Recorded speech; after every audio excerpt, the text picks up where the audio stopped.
These are the times that try men's souls. We have heard so much in recent days about the raid by the FBI in Mar-a-Lago.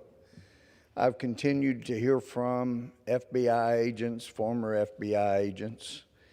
Republicans on the Judiciary Committee have, as my friend Jim Jordan has pointed out, I think 14 complaints from people within the FBI about very serious problems.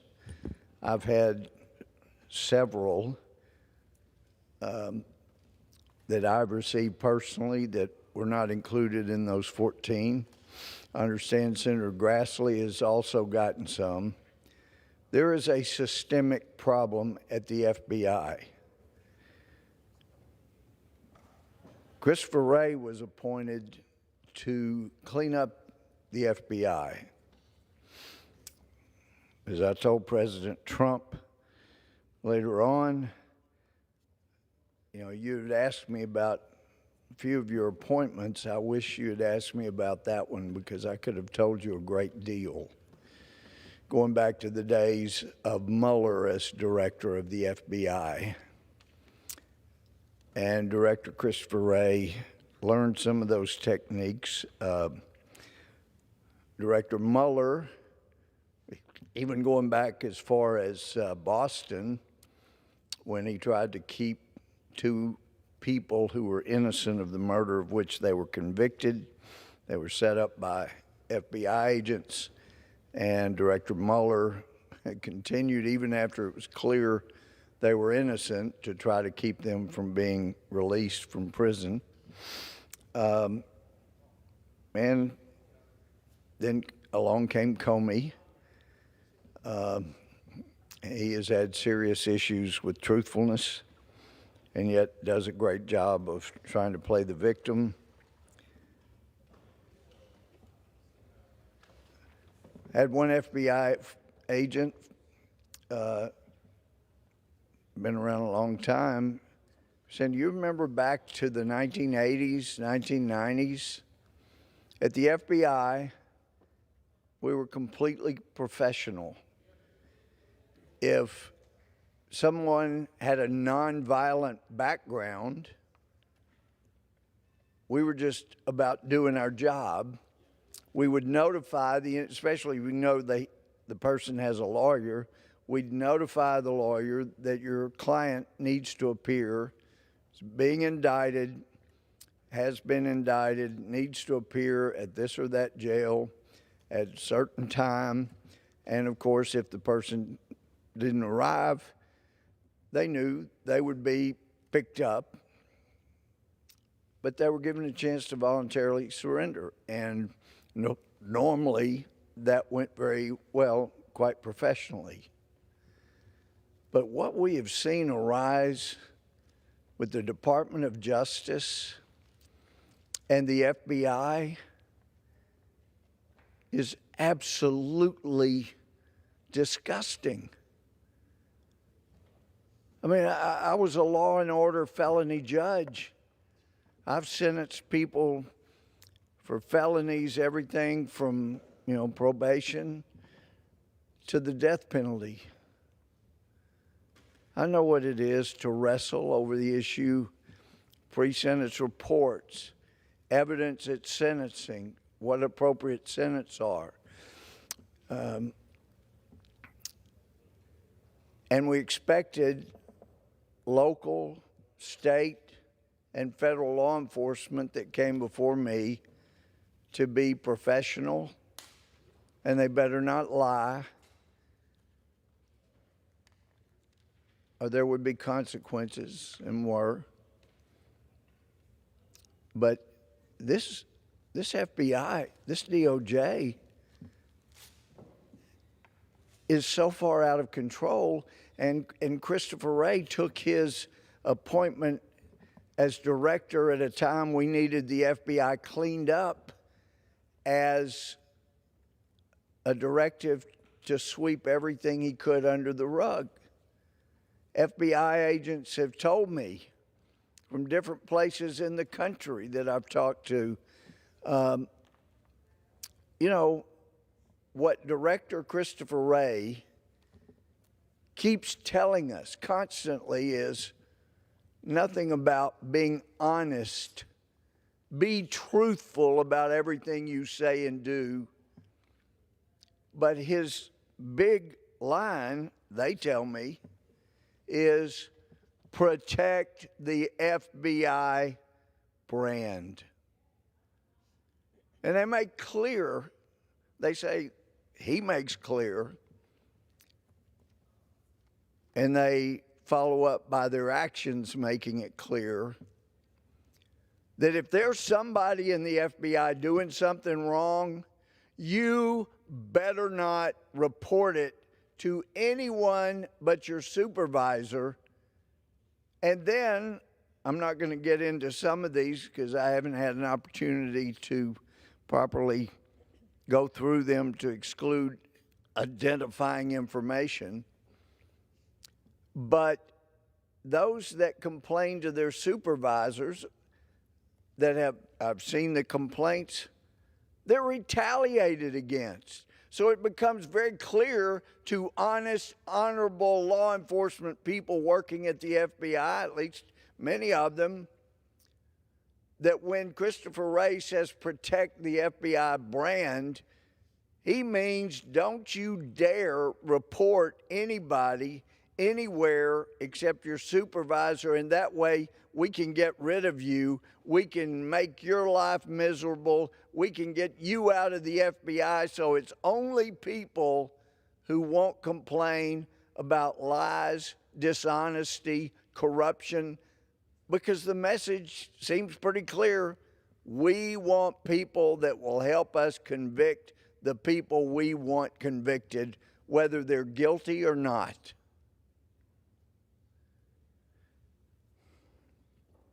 So I'm not going to get into all of the complaints that have been provided to me, the information, but I want to concentrate on one issue since Mar-a-Lago, the raid there by the FBI, again, they jumped the gun. Never, ever before has a former president had the residence raided. And it's very clear that with Director Christopher Wray and Attorney General Merrick Garland, here's the deal. If it's a supporter of President Trump, let's go after them, make their lives a living hell. Let's send the message out far and wide.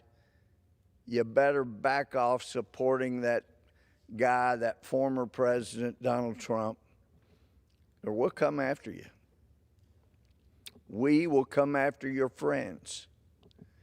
And instead of doing what was done with people working with Secretary of State Hillary Clinton, who were given immunity agreements that would even include stuff like, we just want to see your laptop. And here's the deal we'll make with you. Instead of getting a search warrant, grabbing the laptop of Hillary Clinton assistants, they made a deal. We just want to look at your laptop, and here's our deal. We will not use anything we find in the laptop against Secretary Clinton, against you, against anybody. We just need to see what's there. That's all we're going to do. We're not going to copy it or anything. And we promise we won't prosecute you. I have never, ever seen a deal like that. Who would make that kind of deal except corrupt people in the Department of Justice and the FBI? Because what you do if you're law enforcement, you get the warrant, you seize the laptop, and if there's evidence of crime on there, as you believe there is, then that can be used to prosecute the people instead of giving them an immunity agreement that you'll not come after them at all.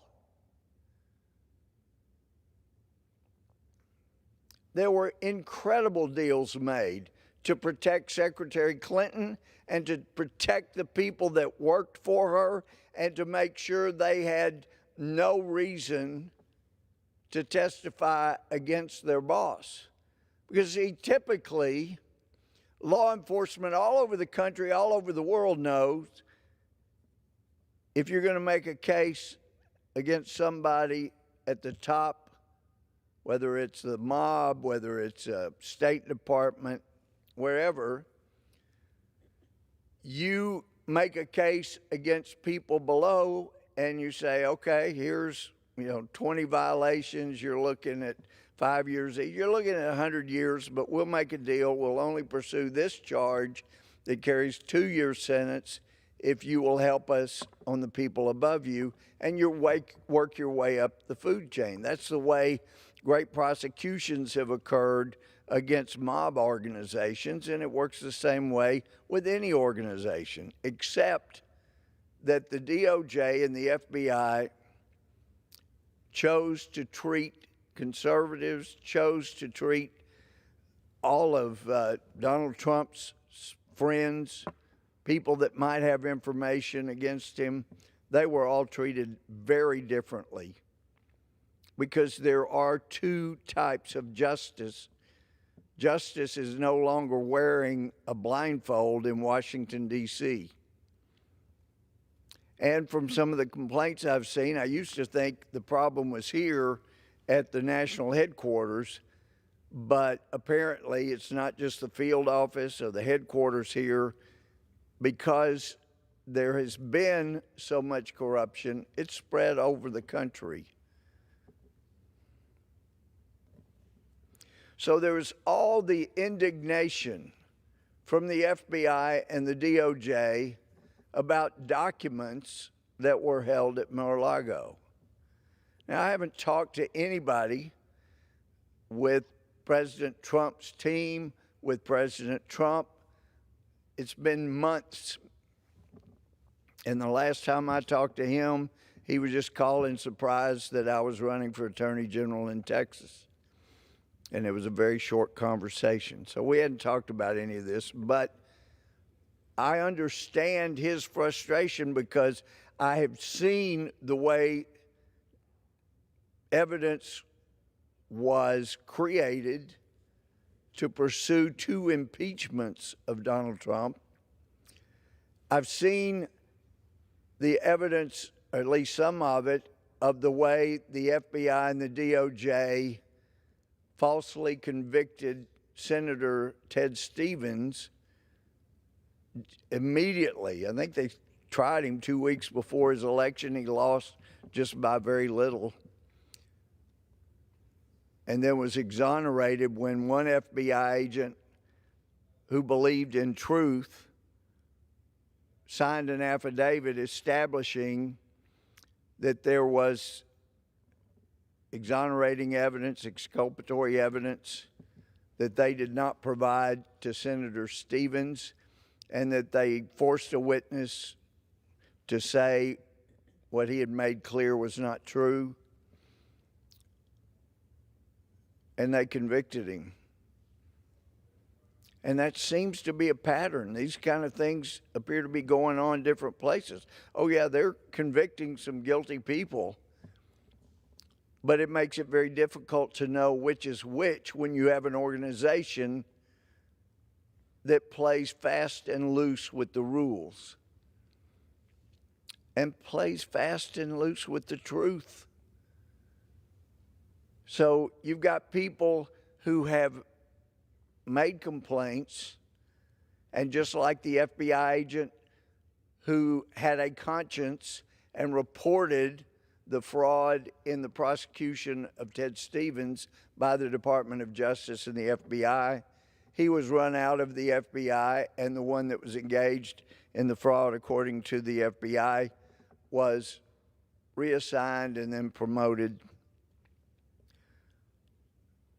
How do you have a national law enforcement entity that keeps integrity when integrity is no longer the key word. Oh, and yeah, I've heard Comey talk about it, others talk about, integrity, that the FBI, the I stands for integrity.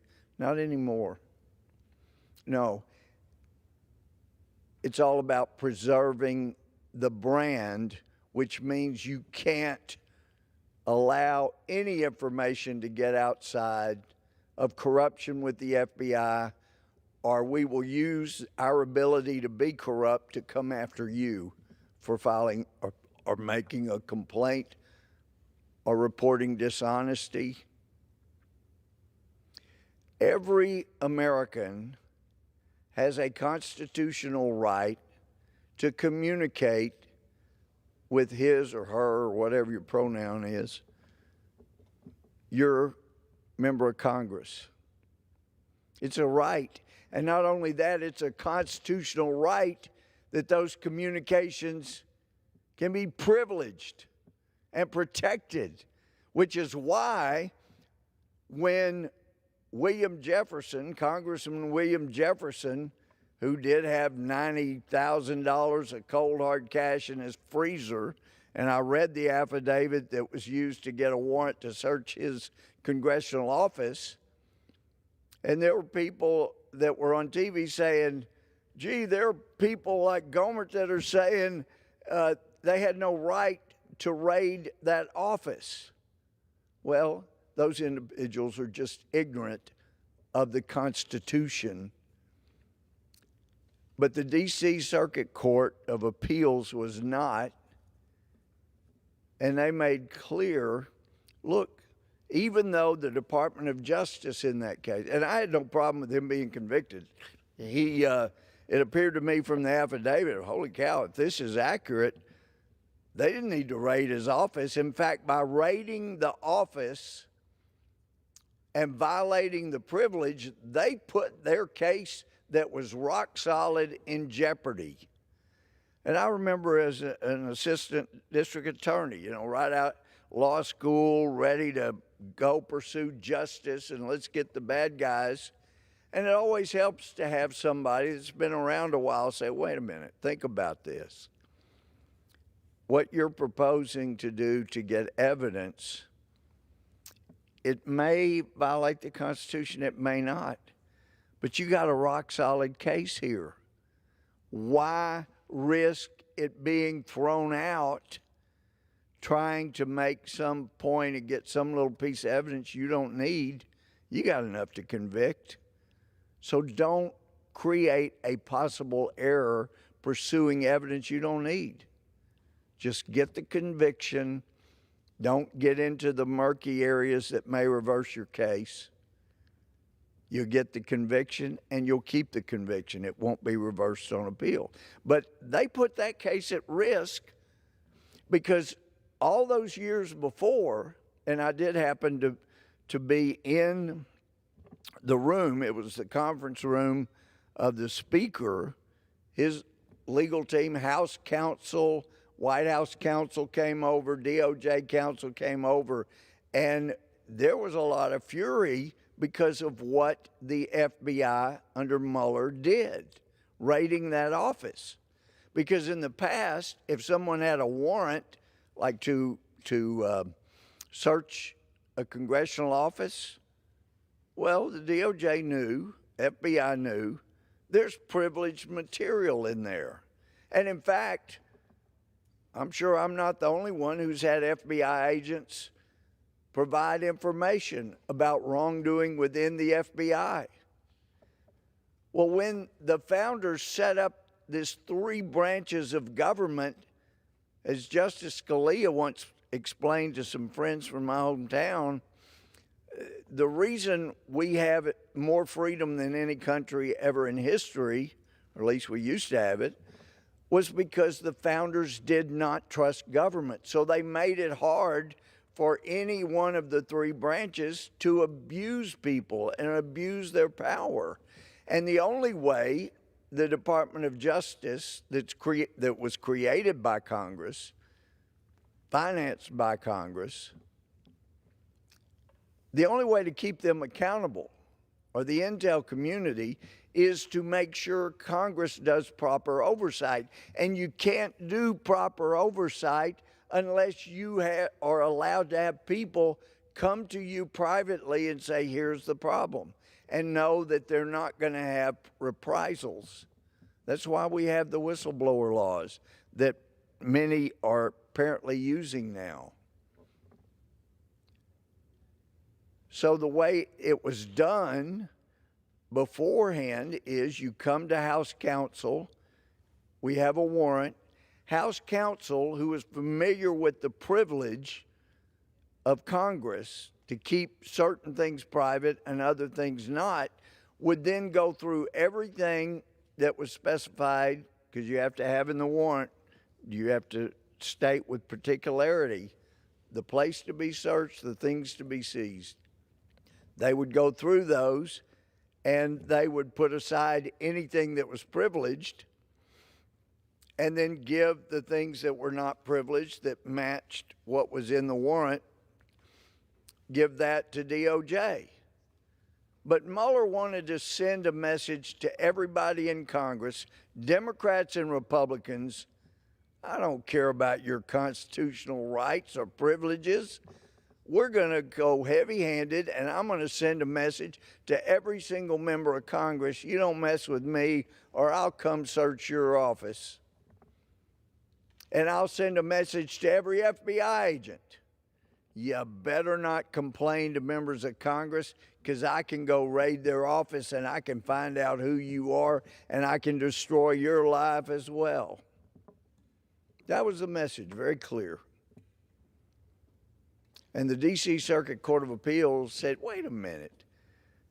So the DOJ says, okay, we'll take the stuff from the Congress member's office, and we'll have some people that won't be involved in the prosecution that work in our office. They'll go through it, and anything that's not privileged, they'll go ahead and give that to the prosecutors. And the circuit court's going, you can't do that in the same office.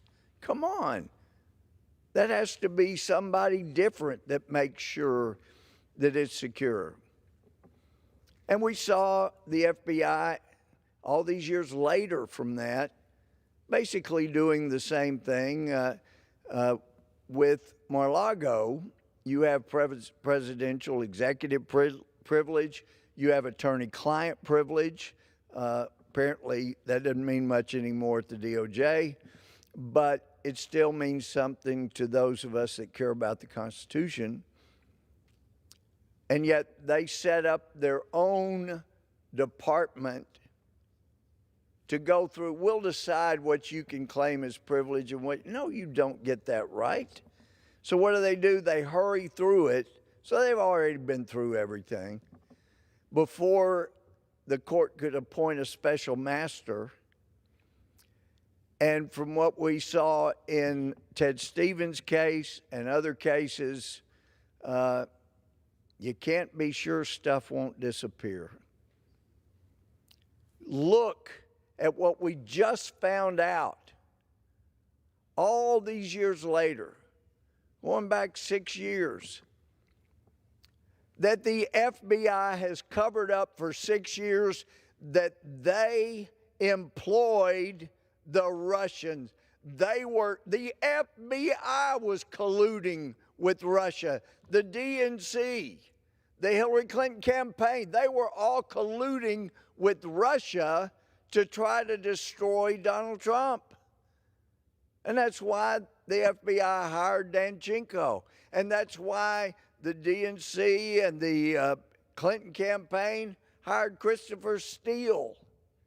And what we're hearing on the news the last day or two is that at the time they went before a judge and swore an oath to keep getting the warrant to spy on the Trump campaign and on President Trump, they knew their basis was a lie. They committed fraud upon the FISA court.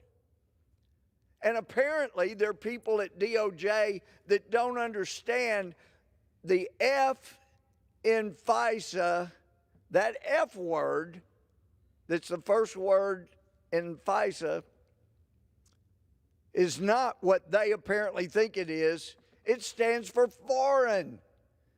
And they committed a fraud upon the court and got a warrant for the first time in the history of the country. They helped a political campaign by spying on a political opponent, their campaign. Even the DOD, the Department of Defense, got involved.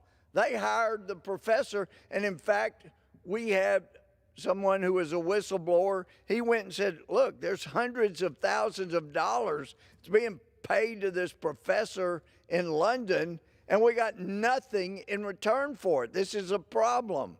So what happened? They fired at him because he found where the DOD was helping go after, at that time, candidate Trump.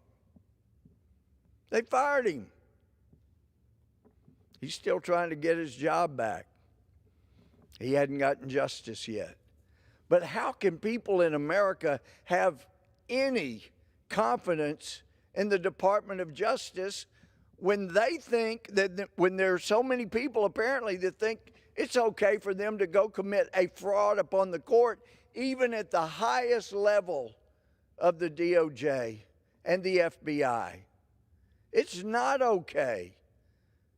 Yes, every organization is composed of people who are human and make mistakes.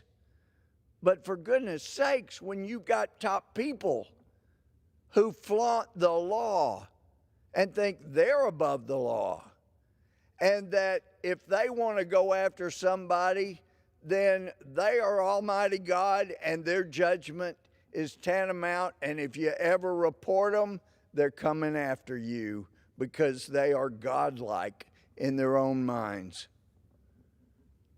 Look, the FISA court is being abused so badly, we know now, and I've mentioned before, but that Verizon order that was leaked, I couldn't believe it. A judge signed that? Had the judge not read the Fourth Amendment? You have to describe particularly the place to be searched and what's to be seized. And what the government, the FBI, the DOJ said is, you know what, FISA court, we need every bit of information this cell phone company has on everybody, American, foreign, we don't care. We need every bit of information they have on every single customer. And the judge looked at it and went, oh, okay. They need every bit of information that Verizon has on every single customer. Sure, I'll sign that. Where's the particularity? Where is the evidence that any of these people have committed a crime or probably committed a crime? You got to have probable cause. Where was that? And where is the indication that there was evidence in what was being seized to prosecute those people for committing? There wasn't any. No, they just wanted everything on everybody. And they used the FISA court to get it. When I saw that, I'm going, oh my gosh. I mean, I've signed so many warrants over the years as a judge. I've turned many down. Wait, you don't have probable cause in here. You can't just plead conclusions. You have to assert specific facts in your affidavit that supports the application for a warrant so that as a judge I can find there is probable cause a crime was committed and probable cause to believe there's evidence that I'm going to specify that can be found at this specific location. Being abused like crazy. So, here is a letter from, and this is from the attorney, Kurt Swiesdak. As I understand, he's a former FBI agent. But he sets out to Director Wray. he sets out under 28 CFR Part 27, you're advised that an anonymous employee of the Federal Bureau of Investigation is making a protected disclosure to the United States Congress and House of Representatives. The anonymous employee is reporting to you and Congress that executives in the Federal Bureau of Investigation have been violating FBI security protocols that have been implemented to ensure the security of classified information. Since you've been director of the FBI, many senior executive service officials have been wearing their cell phones into SCIFs. That's the secure compartmentalized facilities. It's like a room that they can ensure is totally free. It can't be bugged. It's not been bugged. There's nobody with any electronic devices that could be hacked so that people can listen. I asked one of our intelligence people one time, I said I saw a show, a movie, and a cell phone company required everybody at meetings to take their battery out of the phone. Does that keep a phone from being compromised during a meeting? He said, no, there's, even if you take the battery out, which I don't know how you do that with an Apple phone, but he said even if you take the battery out, there's enough residual power so that your information is there when you put it back in, that we could still get in and we can listen to you. We can access the camera. We can watch. So it didn't make me feel very secure about things as long as there are phones around. And he said, you know, other countries are really good at hacking. There's some that are great at it. So if somebody has a phone in a meeting, we can listen, we can watch. So that's why you have a SCIF. And we have a couple of SCIFs here on Capitol Hill. You can't go in there. You can't even get near being in a SCIF with a cell phone. No member of Congress is allowed. They're very strict. No member is allowed to have a cell phone, a smartwatch, those kind of things. The letter goes on and points out that these violations have occurred at the SCIFs, which they say special compartmentalized information facilities, in field offices and at a facility known as LX. The anonymous employee worked at LX and several field offices. The anonymous employee had visibility of counterterrorism, counterintelligence, and field office executives. Although all FBI personnel are prohibited from bringing electronic devices into SCIFs, FBI senior executive service personnel openly and notoriously wore cell phones into SCIFs in ways that have made it apparent they were demonstrating their power and authority over subordinates. These executives would walk into and out of the SCIFs multiple times wearing their cell phones on their belts and never stopped to secure the cell phone prior to entering the SCIFs. When the phone rang, some executives would exit the SCIF to answer the phone, but others would start talking on the phone prior to exiting the SCIFs. Depending on a particular cell phone settings, apps, vulnerabilities, eavesdropping using a cell phone's microphones may be considered a trivial cyber hacking exploit for an advanced persistent threat or hostile nation-state actors. Some executives wore multiple holders, which would indicate they were also wearing their personal cell phones in the SCIFs. As a result, FBI executives have willfully compromised the security of the FBI SCIFs since your time you became director and potentially many years prior. Additionally, the anonymous individual is reporting that the FBI executives who are involved in preparing daily briefing materials for you are participating in FBI headquarters daily briefings have brought classified materials to their homes to ensure that they are prepared to answer questions for the next days. Why, that's worse than what they're accusing President Trump of. Although certain executives may have courier cards that allow them to transport classified materials, the classified materials in question were certainly not properly packaged, and the courier cards do not allow FBI executives to store classified material in their homes. The anonymous employee advised that although the FBI is investigating individuals not currently employed by the FBI for mishandling of classified materials, the anonymous employees cannot recall a single FBI senior executive service official who was even reprimanded for these violations unless it involved incidents in which the classified material was found in public. In contrast, DOJ has prosecuted non-SES FBI employees for mishandling classified information. One reason for the failure to hold FBI executives accountable is that field office security officers generally report to the special agents in charge or assistant special agents in charge in the office. FBI special agents and employees do not stop these notorious security violations because reporting the misconduct of these executives would certainly result in retaliation and would be professional suicide. Please note the DOJ OARM has determined that anonymous reports of serious misconduct can be protected disclosures.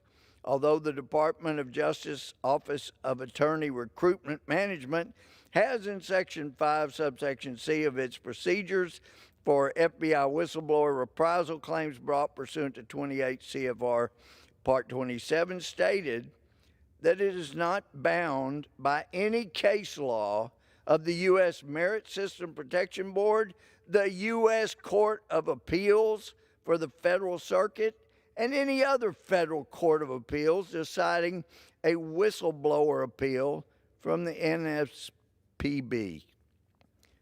Wow. They have made clear they're above the courts, they're above Congress, they're above everything. They'll do what they please. Wow. And they're in charge of justice.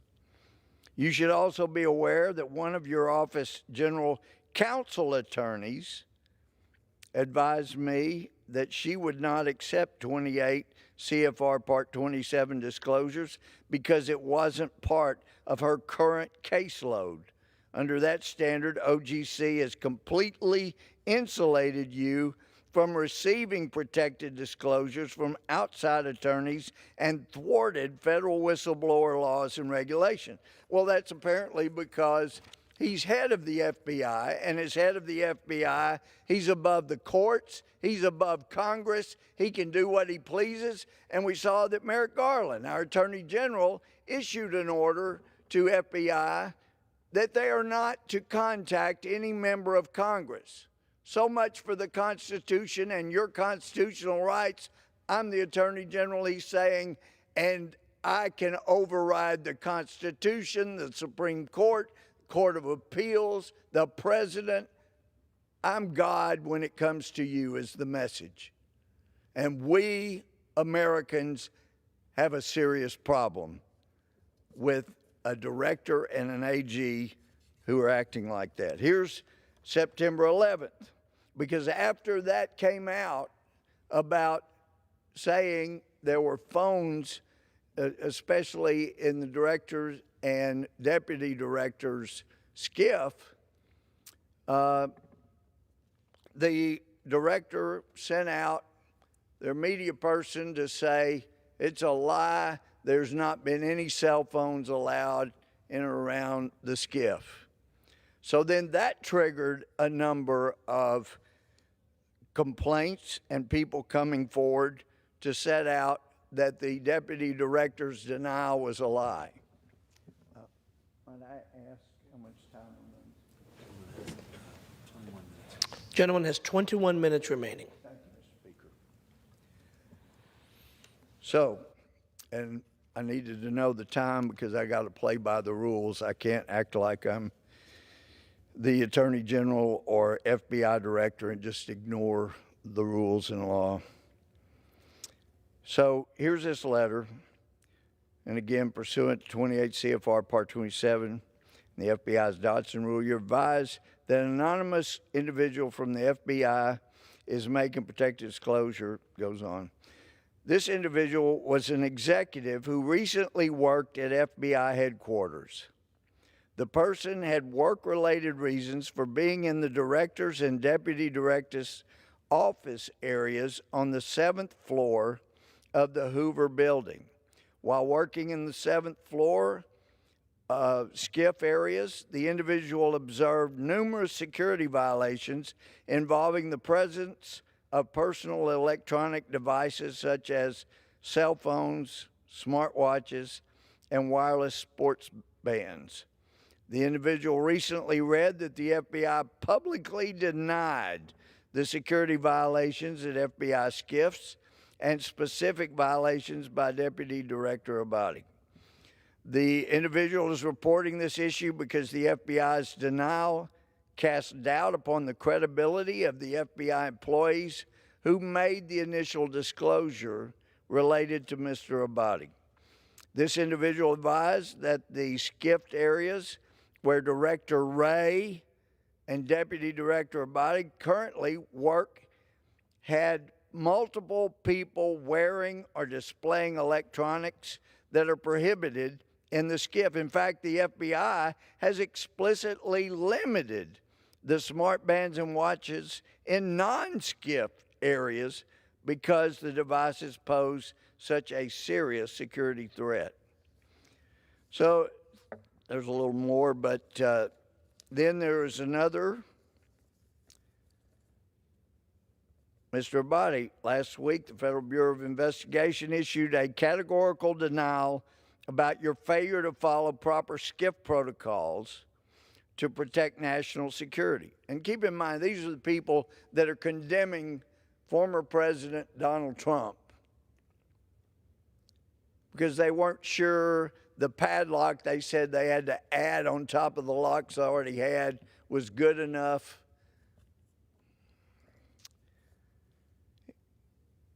And frankly, if I were President Trump and I'd heard about wrongdoing at the top of the FBI, and I'd seen the Gestapo tactics they had used to go after nonviolent people that used to have their lawyer get a call saying he needs to report at a certain time, certain place, and they would do it. He had seen on the news how they would leak information, whether it's CNN or some other liberal media, so that people could be there when they knocked down the door or drug people out of bed in their underwear and took them outside. The FBI didn't used to do that. Now, the Gestapo used to. That's what they would do because they were about intimidation, threats, and torture if necessary. But when somebody's nonviolent, no criminal history, they're obviously not a threat. You're going to bring a full SWAT team so you can drag them out of bed. One family reported that her daughter, 18-year-old, was grabbed by the hair and dragged upstairs to show where something was. I mean, for heaven's sake, what happened to the professionalism at the FBI and the DOJ? Anyway, this letter says, you also seem to have decided the good of the Bureau equates to the good of Paul Abate. It does not. The FBI lied to the American people to protect you, which is shameful. By issuing an absolute denial of your misconduct, you also implicitly claimed the two individuals who reported the misconduct made false statements. This assertion is also false. Thinking back, you are certainly aware that many of your subordinates saw you wearing the phone in the SCIF. Now your subordinates are coming forward, and their reports are far more damning to you, Mr. Ray, and Mr. Ray. You, Mr. Ray, and the employees on the 7th floor violated national security because you were all too lazy to secure the devices. You put our most precious confidential secrets at risk because of your arrogance. When SSA Shostal, he's a special agent in charge out west, emailed you requesting that you rescind the reprisals by Salt Lake City's SAC Dennis Rice, special agent in charge, Ray's and your replies to Shostal were, quote, deleted, not read, unquote. They didn't want to know about reprisals for doing his job and protecting the brand. This supervisor refused to allow his subordinates to be pressured to lie. And you refused to help him. That was what he did wrong. His subordinates were being pressured to sign a lie under oath that they knew was a lie, and they wouldn't sign, which would be a crime to swear under oath to something you know is not true. And they were being demanded to sign a lie under oath. They wouldn't do it. And when their special agent in charge, Hostal, defended them and said, no, you can't make my agent sign a statement that they're telling you is a lie. Sure, we understand you want those things in there because you need them to have probable cause, but we're telling you they're not true. And so the supervisor was punished for protecting the honesty and integrity of his field agents.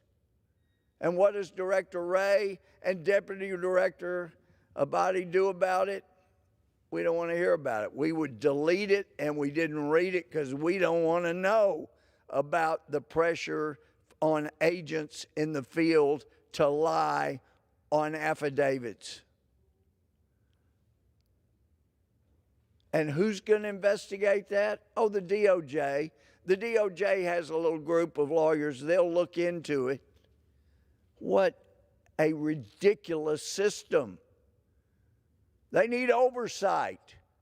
And this Congress sure isn't going to have oversight because they want them to keep coming up with stuff to go after Donald Trump.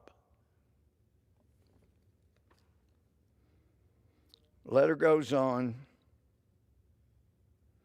This supervisor refused to allow his subordinates to be pressured to lie, and you refused to help. If you want to understand how that feels, just ask the media representative who issued the denials about your personal violations in the SCIF, because somebody told that media rep to go out and lie and deny everything.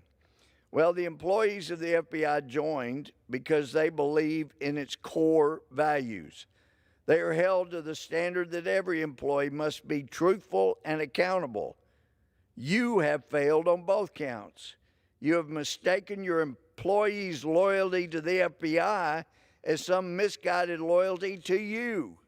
In the last week, many of your agents and employees have advised me that I will be killed. Or, as one of your employees said, the FBI would issue me a one-way travel voucher off the 4th floor of a hotel balcony. How pathetic it is that your employees have so little faith that you can do the right thing that they would believe dissent against you is life-threatening, a life-threatening proposition. Before you issue any claim to mock the statement, be assured that the employees who suffered death threats from within the FBI in 2020 have filed protected disclosures with the U.S. Congress. They begged you for help, but you and Mr. Ray ignored their pleas. Their SAC refused to notify the Insider Threat Unit of the issue. Instead, the SAC opened a threat investigation at the field office level, but refused to assign any investigator to conduct the investigation. Your employees have abandoned you because you abandoned them. There's nothing more that you can do for the FBI. You have demonstrated your lack of honesty and accountability. Please find a job that does not require either of those traits. Another letter that came after the denial that, according to these people, was an outright lie from the top floor of the FBI. The individuals have advised that they were associated with an FBI unit called Defensive Electronic Countermeasure Group, which is responsible for conducting electronic countermeasure sweeps in various FBI facilities. This individual or individuals were involved in a sweep of the director's office and deputy director's office, including the conference areas inside the Hoover Building's 7th floor SCIFs. It's your job to check for the security of these places. During the sweeps, dozens of electronic signals, including Wi-Fi and Bluetooth signals, were emanating from within the SCIF areas. FBI cell phones, personal cell phones, and high-technology smartwatches were present in the FBI SCIFs, according to the people who officially surveyed the SCIFs. There were phones on desks. It did not even appear that the director's office employees were trying to hide the devices. The devices in the SCIF were the type that had cameras included within them, meaning they can be hacked, and if people know what they're doing, they can take pictures, they can see what's going on through the phone that was left in that secured location. So much for protecting things. At least that wasn't the situation at Mar-a-Lago. The SCIFs on the 7th floor of the FBI Hoover Building in Washington, D.C. are for all intents and purposes compromised. This includes the whole director's and deputy director's offices. Oh, they're the ones that are going to protect us from situations like a former president having documents. These areas are and were the most significant threats, and most important top secret information in the United States are discussed. You and your executives have created one of the critical security threats to the United States. Because Director Wray and you work in this office area, there's no doubt you both are aware of the violations. Please do not accuse your employees of lying because you cannot admit the truth. It appears that you, the executives, and the staff of the 7th floor, the FBI building, have formed a conspiracy to violate security practices to protect national security simply because you are not disciplined enough to properly store your electronic devices. And as time concludes, let me finish part of what a disclosure regarding the Defense Electronic Group that surveys these security devices, or the SCIFs rather. This person said, I was responsible for technical surveillance countermeasures worldwide. Recently, I participated in an exam of the J. Edgar Hoover building, specifically the conference room for Deputy Director of the FBI. During the exam, I observed dozens of strong Bluetooth signals. That's in the SCIF. That's protected from Bluetooth signals or any Wi-Fi. As I began looking for possible sources, I observed cell phones on desks and in use inside the SCIF. I had just begun looking for them when the chief security officer responsible for that area shut me down. He was doing his job.